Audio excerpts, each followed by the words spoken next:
আচ্ছা তারপর কি হইছে? তারপর আর কি, ওই ছেলেগুলো পালালো, সবাই চলে আসছে, আমিও চলে আসলাম। মানে তুই একটা থ্যাঙ্কস তো বললি না? না তো। মানে কি, একটা ছেলে তোর জন্য এত কিছু করলো আর তুই বোকার মতো কিছু না বলে চলে আসলি? তাহলে কি করা উচিত ছিল আমার?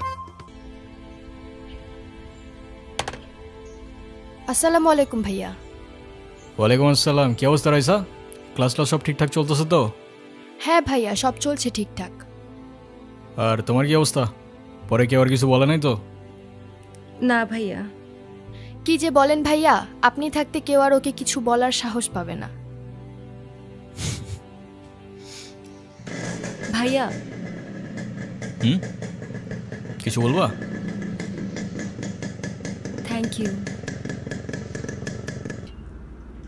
আমি ভার্সিটিতে পড়াশোনা করতে যাচ্ছি, এইসব করতে না। আমার কি মনে হয় জানিস? কি মনে হয় বল। ঈশান দেখে তোকে পছন্দ করে। তোকে তো এসে বলে গেছে তাই না?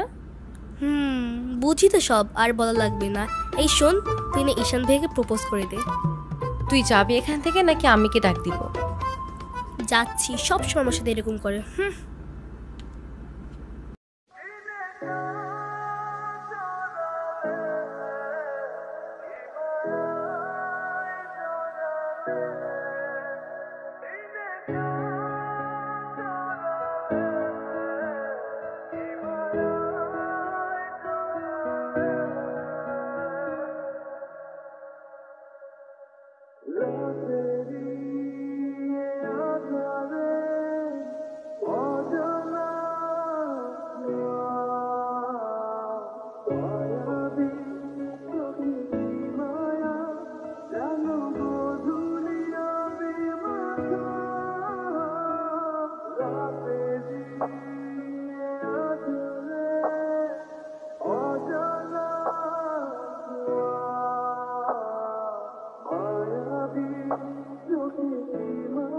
যে সব সময় রুট থাকেন, মনে হয় নিজেকে নিজের থেকে লুকিয়ে রাখছেন।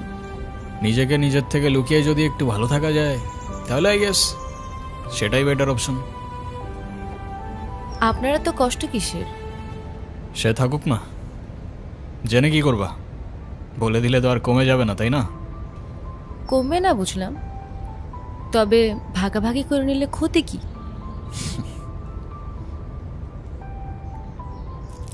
এই না বন্ধু, একটু মিষ্টি মুখ করে নাও। আসো।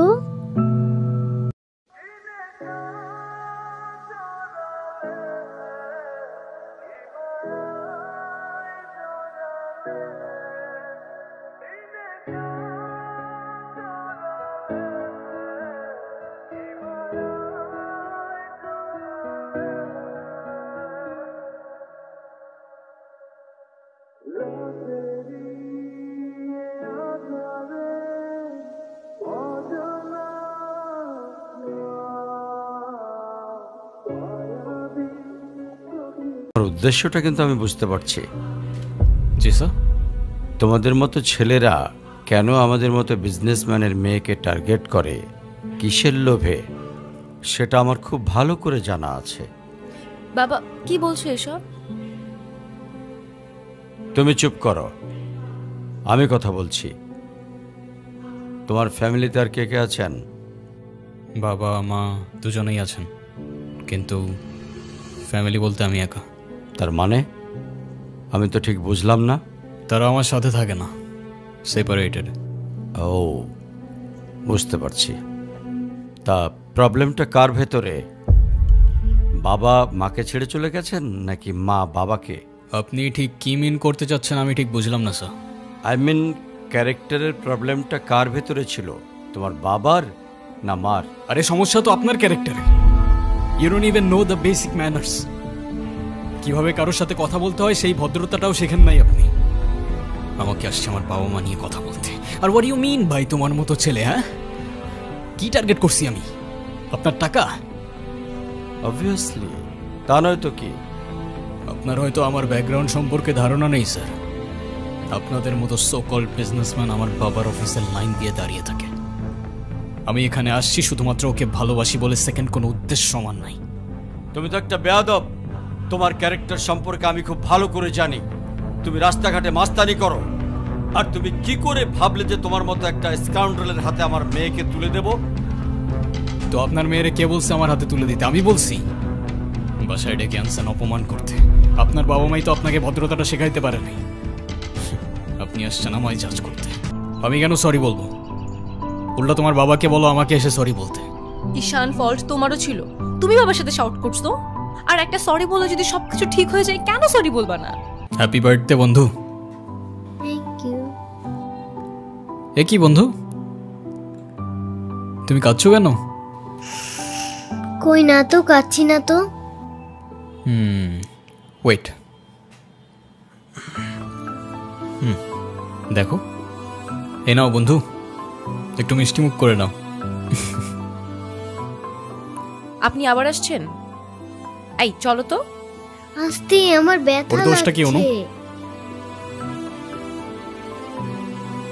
তুমি আমার উপরে জেদ করে ওকে কেন কষ্ট দিচ্ছ?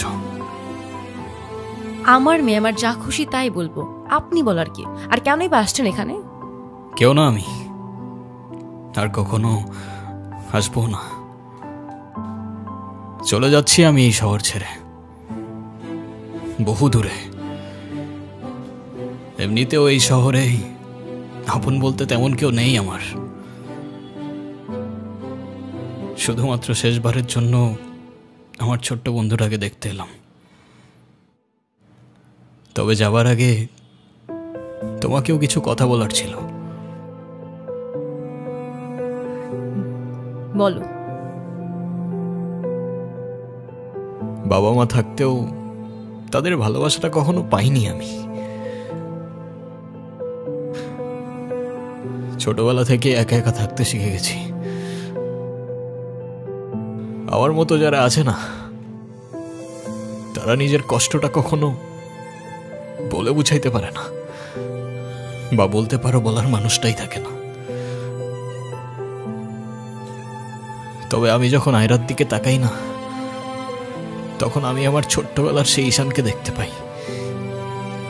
শুধুমাত্র এইটুকু বলতে চাই যে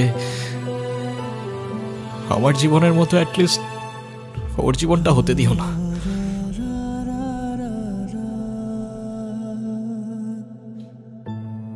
আমার উপরে থাকা অভিমানগুলোর জন্য তুমি ওকে কষ্ট দিও না।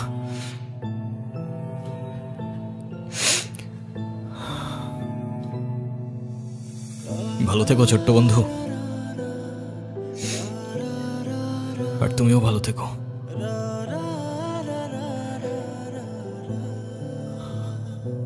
আসি। আমি ঈশানের কাছে যাব, আমার হাত ছাড়ো। ঈশানকে যেতে দিও না প্লিজ। তুমি যা বলবে আমি তাই শোনো, প্লিজ হাত ছাড়ো। আম্মু প্লিজ আমার হাত ছাড়ো। আমার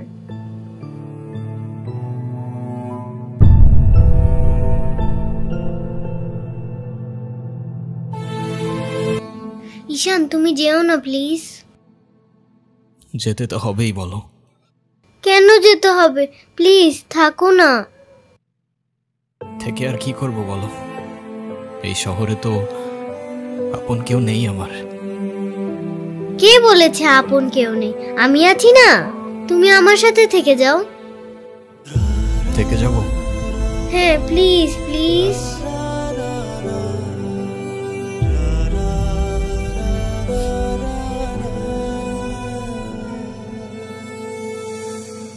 ওকে বন্ধু, থেকে গেলাম।